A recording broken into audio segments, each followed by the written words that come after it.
네, 전일 이제 시장의 방향성은 또 수급에 따라 좌우되는 분위기였습니다. 그리고 연일 하단을 낮춰가고 있는 환율 결국에는 340원 선을 깨고 339원까지 내려갔습니다. 늘 이 시간을 통해서 수급, 환율 그리고 업종에 대한 분위기로 시장을 짚어드리고 있는데요. 오늘도 DB금융투자 잠실지점 조성호 과장과 시장의 포인트들 하나씩 분석해 보겠습니다. 안녕하세요. 안녕하세요. 네.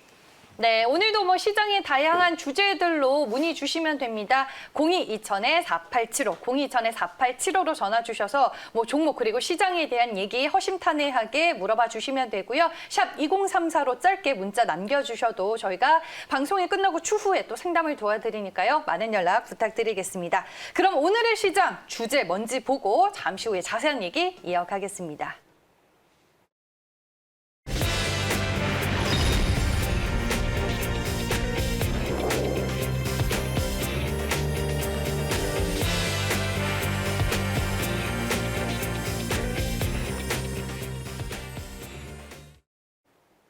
네, 꼬리가 흔드는 몸통이다라고 말씀을 해주셨는데 수급과 이제 선물 시장이 이긴 건가요? 그렇죠. 최근에 시장의 흐름들을 보게 되면 이 꼬리가 몸통을 흔들다 이걸 이제 전문용어로 웹더독이라고 하는데 네. 이게 주식시장에서 이제 그 현물 시장보다는 그 선물이나 옵션 같은 파생 상품 시장의 영향이 현물 시장까지 흔드는 그런 모습을 이제 웹더독이라고 이야기하고요. 근데 이제 여러분들께는 좀 이제 풀어서 꼬리가 흔드는 몸통이라고 네. 그렇게 해서 설명을 좀 드릴 건데, 자, 요거는 이제 제가 설명을 드리면 한번 좀 여러분들도 아마 이런 게 있었구나 하실 건데요. 일단은 그 어제 또 해프닝이지만 청와대에서 이제 그 양도세 재검토한다라고 해서 예 하다가 네. 나중에 이제 사실무근이라 그래가지고 좀 좋다 말기는 했는데 그게 사실이었다면은 좀 오늘부터는 좀 완전히 좀 반전으로 갈 수 있는 그런 분위기가 됐을 텐데 그거 네. 아니더라도 어제 시장의 모습은 아주 오랜만에 좀 긍정적인 그런 의미가 보이는 하루였어요. 일단 화면을 한번 보시죠. 차트를 보시면 네. 이 차트는 이제 뭐냐면요. 지난주 월요일, 그러니까 10월 12일이죠. 10월 12일부터 어제까지 코스피의 장중 흐름을 연결해 놓은 겁니다, 여러분. 그러니까 요 마디 하나가 하루의 장중 흐름을 나타내는 거예요. 자, 그럼 여기서 이제 우리가 특징을 볼 수 있는 게 뭐였냐면 항상 전강후약, 전강후약이 계속 반복됐죠. 보시죠, 그죠? 계속. 그러니까 아침에 반짝 올랐다가 축 빠졌다가 오후에 낙폭 살짝 줄이면서 안도하는 그런 모습이었는데 어제를 보시면 전강후약을 극복을 하는 그런 흐름이 드디어 나왔다. 요거 굉장히 의미 있어요. 이거 굉장히 의미 있고. 자, 요 부분 있잖아요. 요 부분이 제가 이제 여러분들께 일봉으로 코스피 분석해 드릴 때 말씀드린 그 실적선이 위치한 부분이에요. 그러니까 실적선을 지지하는데 반전을 하지 못했던 시장이 어제는 드디어 어제 양봉을 잡았잖아요. 종가가 고가에 끝났잖아요. 요거. 그러니까 거의 한 열흘 만에 이런 그 전가 후약을 극복하는 이런 흐름이 나왔다라는 것은 그러니까 이제 단기적으로 시장이 바닥을 형성할 수 있겠다라는 신뢰도를 높여주는 시그널이다. 요런 거죠. 그러니까 네. 시장의 상승세가 꺾이면서 지난 2주 동안 굉장히 피곤했었는데 그러면서 전강후약이 계속 발생을 하다 보면 여러분들이라면 어떤 생각을 하시겠어요? 그런 2주 내내 그랬다 그러면 내일 아침에 오르면 팔아야 되겠다. 그죠? 아침에 오르면 팔아야지. 아침에 오면 팔아. 왜? 오후에 빠질 거니까. 그죠? 그러니까 이게 지금 2주 동안 계속 반복이 되다 보면 시장의 투자자는 여기에 적응한단 말이에요. 이 패턴에. 그러면 종가 또 보니까 내일 아침에 오르면 줄이자. 이게 반복되다 어제 드디어 장막판에 지수가 전강후약을 극복했다라는 거. 요거 굉장히 좀 의미가 있죠. 근데 지수의 상승폭 자체는 후련하진 않았죠. 어제도 장중에 코스닥 2%대 급락까지 하다가 800선을 가까스로 그렇죠. 지켜냈더라고요. 어제도 제가 코스닥 같은 경우에 이제 800포인트를 일단은 좀 하단으로 잡자고 했는데 맞아요. 그 말씀 806포인트, 5포인트까지 그래서 진짜 깨지나 이러다가 막판에 이제 돌아서면서 상승 반전을 해서 끝났죠. 물론 이제 상승폭은 이렇게 후련하진 않지만 이 주식이라는 거, 이 시장이라는 것은 일종의 게 기세 싸움이거든요. 기세 싸움인데 계속 수세에 몰리다가 드디어 이제 반격의 실마리를 잡았다라는 점, 이게 굉장히 좀 의미가 있습니다. 그리고 이제 최근에 지수가 이제 전강후약을 보이다가도 막판에 이제 낙폭을 축소하고 어제는 이제 기어이 상승 반전까지 했는데 이러한 흐름의 중심에 외국인의 선물 포지션이 자리 잡고 있다. 그러니까 요게 바로 오늘의 주제예요. 꼬리가 흔드는 몸통. 자, 요거. 그러니까 최근에 이제 제가 여러분들께 이제 코스피의 장중 추이와 선물 매매 추이를 네. 이제 자주 보여드렸는데 요걸 한번 어제도 한번 보시죠.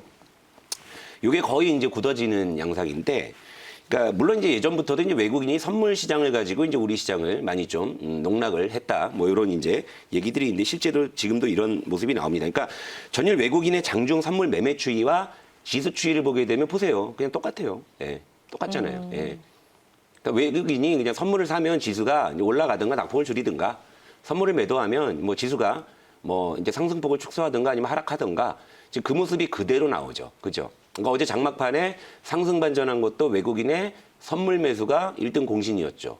그리고 어제 같은 경우도 보시면 외국인이 코스피를 400억밖에 매수 안 했습니다. 그런데 선물은 무려 2,400억. 선물 시장의 포지션이 지금 훨씬 더 크죠. 이런 거고, 추정하기에 어제 외국인의 400억 순매수도 이제 프로그램으로 유입된 걸로, 그러니까 현물로 그냥 펀드 매니저가 손으로 이 주식 좋아 보인다고 산 것은 극히 제한적이고, 아까 표 이제 장 막판에 보시게 되면 마지막에 제가 이제 오른쪽에 네모 칸 하나 쳐놓은 게 있는데 그건 좀 설명을 드리자면 네. 그것도 좀 중요해요. 그래서 이제 한번 표를 한번 다시 보여주시면 좋을 것 같은데, 네.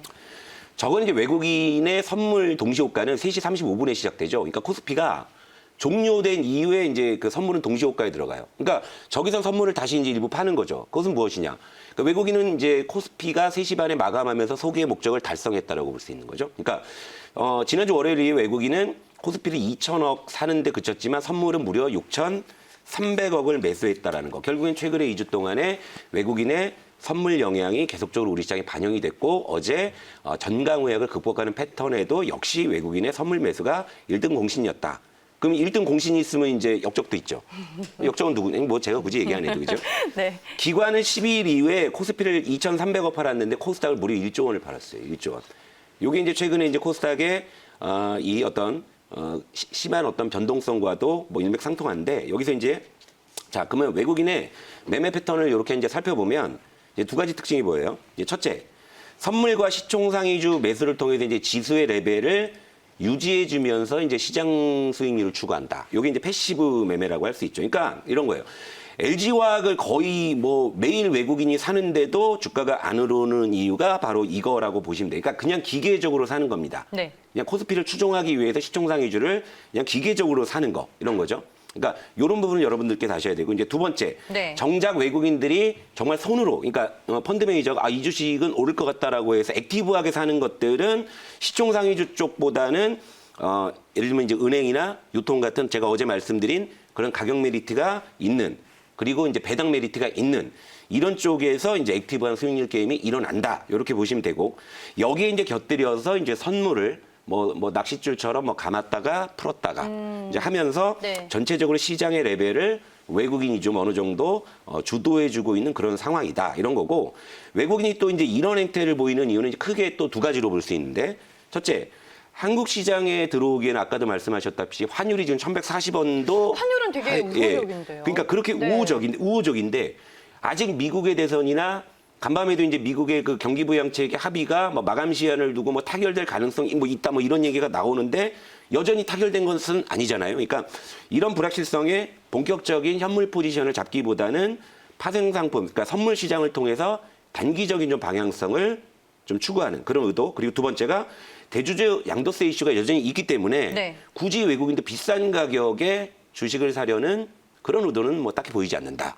요런 정도로 좀 이해하시면 돼요. 그러니까 이 와중에 이제 기관은 열심히 좀 팔아대니까 수급 불균형이 초래된다. 이렇게 보시면 됩니다. 네, 전체적인 이제 수급으로 시장 흐름을 먼저 정리를 해주셨습니다. 오늘도 이제 이른 아침부터 많은 분들이 또 문의를 주고 계십니다. 끝번호 1059님이 LG전자 궁금하다라고 전화 남겨주셨고요. 또 끝번호 4636님이 KEC 종목 궁금하다라고 문의 남겨주셨는데요. 이렇게 궁금한 점 있으신 분들은 02-전에-4875 그리고 샵 2034로 문자 남겨주시길 바라겠습니다.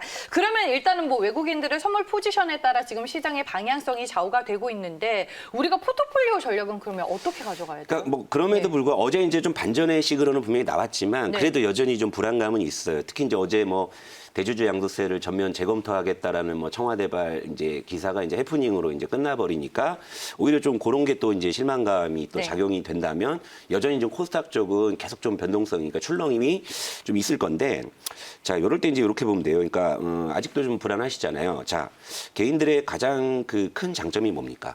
제가 눈에 말씀드리잖아요. 기관 외국인은 매매하기 싫어도 억지로 해야 돼요. 그러니까 펀드에 돈 들어오면 사야 되고 펀드에 환매 들어오면 팔아야 됩니다. 그러니까 싫어도 매매를 해야 되는데 여러분들 솔직히 주식 매매 안 한다고 누가 한번 뭐라고 안 하잖아요. 참을 수 있다, 개인 투자자분들은. 그러니까 이도저도 아니고 불안할 네. 때는 쉬는 것 이게 상책입니다. 상책. 특별히 방향성이 안 보일 때 쉬는 게 상책이에요. 그리고 불안하지만 뭐라도 해서 수익을 노려보겠다면 철저하게 안 오른 거 사는 거. 지금 제가 좀 요즘에 이제 그런 포트를 꾸리고 있는데 이게 중책입니다. 중책. 그러니까 근데 이제 쟤는 맨날 나와서 방송을 해야 되기 때문에 중책으로 가는 거예요. 그러니까 저도 만약에 방송은 안 한다고 하면 오늘 뭐 아무것도 없고요. 뭐 그냥 뭐 수다 하나 떨고 가시지 할 수 없는 거잖아요. 이 소중한 시간 여러분들 보시는 시간 뭐라도 제가 해드려야 되기 때문에 그 안에서 제가 할 수 있는 최선을 다하는 건데 이게 중책이고요. 고점에 물린 종목 지금 섣불리 물타시거나 아니면 이제 뭐 급등주를 뭐 이제 추격 매수하시는 게 이게 하책이죠. 지금은 더더욱 더 해서는 아니 돼요. 왜냐하면 요즘에 시세 연속성이 없잖아요. 네, 그러니까 맞아요. 급등주를 하더라도 이제 그날 반짝 상승하고 거의 뭐 바로 원위치로 가거나 이런 또 장중에도 변동성 그렇죠. 장중에도 크고요. 변동성이니까 네. 그러니까 여러분들이 소화하시기 굉장히 어려운 이런 패턴의 이런 그 흐름들이 나오거든요. 그러니까 여러분 솔직히 급등주가 뭐예요? 그냥 내가 밑에서 샀는데 급등하면 그게 급등주예요. 근데 이미 다 급등한 거를 사면은 그건 급등주가 아니죠. 그렇죠? 그렇잖아요. 급등주의 정의는 좀 그렇게 봐요. 그러니까 네. 내가 주식을 밑에서 샀는데 이유야 뭐가 됐든 급등하면 그게 급등주입니다. 그죠? 그러니까 여러분들 여기서는 좀 냉철하셔야 돼요. 그러니까 일단은 철저하게 가격 메리트 위주의 종목 전략으로 가셔야 되고 그리고 이제 좀 이도저도 정말 내가 판단이 안 선다고 생각하실 때는 잠시 쉬는 것도 아주 좋은 방법이라는 말씀을 좀 드리겠고 자 간단하게 LG화학 차트 한번 보면서 말씀드릴게요. 네. 자 이게 이제 그 배터리 분사 이후에 결국엔 그게 트리거가 돼가지고 주가가 지금 계속 하락을 하고 있잖아요, 여러분. 그렇죠? 이런 상황에서 여러분들이 섣불리 좀 물을 타시거나 이런 거 제가 하책이라고 말씀드렸잖아요. 차라리 LG화학은 이대로 방치하시고 내가 어느 정도 이제 그래도 주식을 매수할 수 있는 자금 여력이 있으시다면 아까 말씀드린 좀 덜 오는 종목 쪽에서 일단 수익을 만회하시는 그런 전략이 현재로서는 가장 좋은 게 아닌가 이렇게 말씀드릴게요. 네, 알겠습니다. 최근에 또 개인 투자자분들이 종목을 또 많이 비우시더라고요. 일단은 좀 쉬는 것도 하나의 전략이 될 수 있다라고 말씀해 주셨고 무리해서 절대 종목을 사지 말자라고 조언을 해 주셨으니까요. 여러분들 지금 같은 장에서는 이런 조언도 한번 전략으로 삼아 보시길 바라겠습니다. 네, 그러면 오늘 이제 어떤 궁금증들이 접수가 됐는지 총 정리를 해보겠습니다. 네, 많은 분들이 전화를 주셨습니다. LG전자 KC에 이어서 웰크론 한테 끝번호 6714님이 접수를 해주셨고요. 그 외에도 티움바이오 문자 남겨주셨습니다. 그리고 대주주 양도세 여전히 뭐 논란 속에서 많은 개인 투자자분들이 주목하고 있는 이슈입니다. 문자로 체크 포인트까지 문의를 주셨습니다. 저희가 방송은 시간이 한계가 있기 때문에 저희가 오늘 접수된 내용들은 조성우 과장님이 추후에 뭐 솔루션을 제시해 주신다든지 전략을 또 세워드릴 테니까요. 걱정하지 마시길 바라겠습니다. 지금까지 조성우 과장과 함께하는 퍼스트 클래스였습니다. 고맙습니다.